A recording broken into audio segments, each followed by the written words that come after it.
మీరు గుంట నక్కల సమూహంలా ఉన్నారు తప్ప మీరు సింహాలా? మీరు సింహం ఎలా ఉంటుందో చెప్తాను మీకు, అది గడ్డం చూసుకోదండి.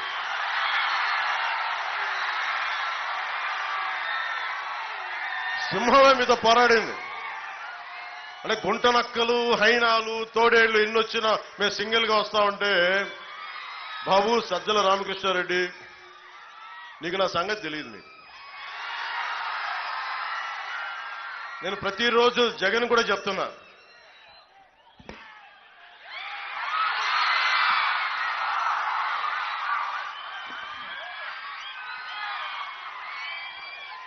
జగన్ కూడా చెప్తా ఉన్నా, నువ్వు కులాలని విడగొట్టి ఆంధ్రప్రదేశ్ ని పాడు చేయలేవు.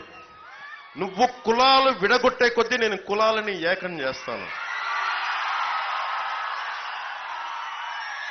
నువ్వు శెట్టి బలిజల్ని వదలట్లా, కాపుల్ని వదలవు, మత్స్యకారుల్ని వదలవు, ఎస్సీ సామాజిక వర్గాన్ని వదలవు, ఎస్సీల్ని కూర్చోబెట్టి ఇంకా దారుణం చంపేసి మీ ఎమ్మెల్సీ చేత చంపేస్తే ఎంత ధైర్యం కాకపోతే మీరు డోర్ డెలివరీ చేసి నేనే హత్య చేశానని చెప్పి అతన్ని జక్కంపూడి రాజా గారు భుజాల మీద పెట్టుకొని ఊరేగిస్తుంటే వాట్ అండ్ అడాసిటీ అనిపిస్తుంది. ఎంత దురహంకారం లేకపోతే మీరు ఆ పనులు చేస్తారు. మీరు అంటే ఆంధ్రప్రదేశ్ లో ఎవరికి ఆలోచించడం మీకు భయపడతారని మీరు అనుకుంటున్నారా?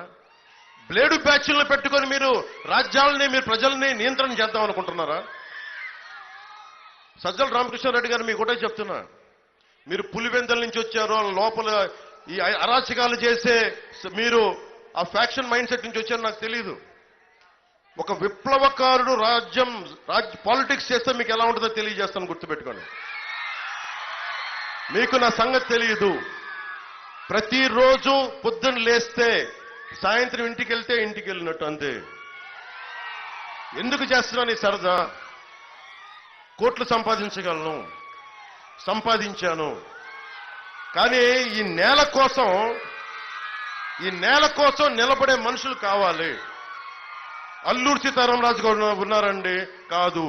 ప్రతి సమకాలీన సమాజంలో అరాచకం మీద తిరగబడే వ్యక్తుల సమూహం, యువకుల సమూహం, నాయకుల సమూహం, యువతల సమూహం, ఆడపడుచుల సమూహం చాలా అవసరం. గతంలో ఉండేవారు అండి, ఇప్పుడు ఎవరు చేయట్లేదండి. కాదు, ఉన్నారు. ఇప్పటికీ చనిపోవడానికి సిద్ధంగా ఉన్నారు.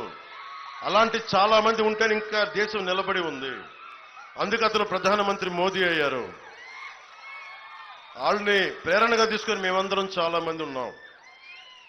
అలాగే వైసీపీ గుండా బ్యాచ్లకి, రౌడీ బ్యాచ్లకి నేను నర్సాపూర్ నుంచి పబ్లిక్ గా వార్నింగ్ ఇస్తున్నా. నేను తెగించిన వాడిని, గుర్తుపెట్టుకోండి. చంద్రబాబు గారన్నా మెత్తగా క్షమిస్తారేమో నాకు తెలియదు, కానీ ఆయన జైల్లో పెట్టిన తర్వాత ఆ క్షమ కూడా లేదు ఇప్పుడు ఆయనకు కూడా. అలాంటి వ్యక్తులు ఇద్దరం ఏకమయ్యాం, గుర్తుపెట్టుకోండి. పైన నరేంద్ర మోదీ గారు ఉన్నారు. మీరు కనుక మీ ఆగడాలు కానీ, మీ రౌడిజం కానీ ఆపకపోతే ఎలక్షన్ సమయంలో మీరు ఏమాత్రం ఎర్రిగుర్రి యాశాలేసే తాట తీసి కింద కూర్చోబెడతాం.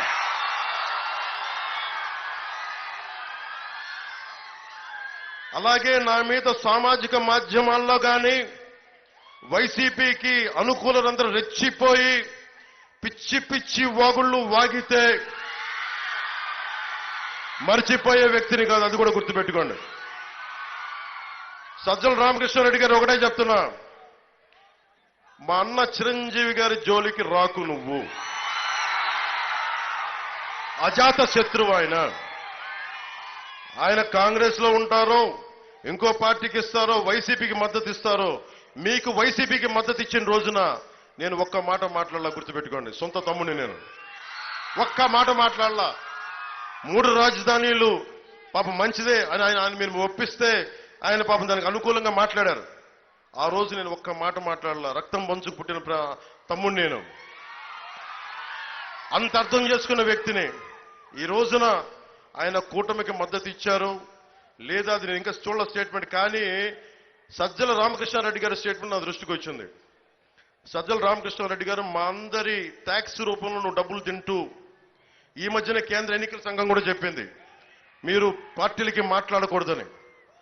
అందుకని చెప్తా ఉన్నా, చిరంజీవి గారి జోలికి కానీ, రాష్ట్ర ప్రజల జోలికి కానీ, బడుగు బలహీన వర్గాల జోలికి కానీ, శెట్టి బలిజల బీసీల ఆత్మగౌరవానికి కానీ, కాపు సమాజం మీద కానీ దయచేసి పైకి మీరు ఒళ్ళు దగ్గర పెట్టుకొని మాట్లాడాలి.